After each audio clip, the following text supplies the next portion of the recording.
All right, taking a look at Rocket Lab. I don't particularly like this chart.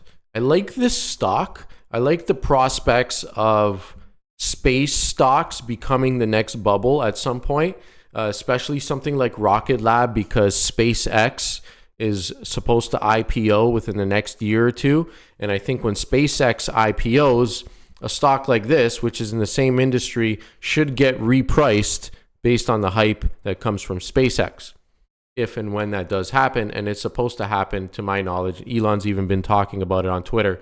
So SpaceX is going to go public inevitably sooner or later, and it should bring a lot of hype to this stock. And I do believe that this stock could be part of the next potential bubble, space bubble, and you never know what kind of gains we might get.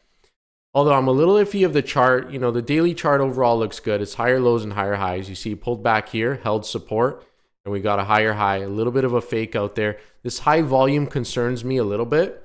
Now, half of the volume was at the lows, more than half was at the lows, so that's a good sign, but a good chunk came in near the highs at the end of the day. So I think it's possible we pull back a little bit tomorrow. I'm not a huge fan of the longer term chart right now. We did break this trend line resistance. You can see that I drew out before.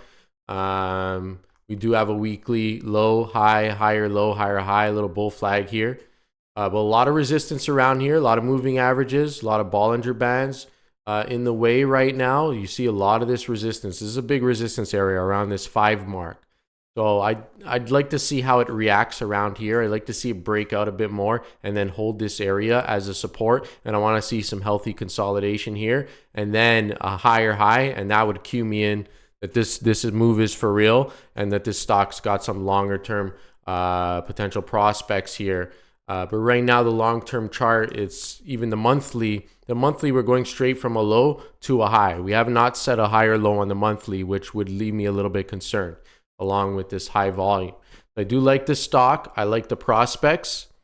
I'm not a huge fan of the longer term time frame right now. So that's why I'm not trading it too much, because I'm a little uncertain about what I see on the chart.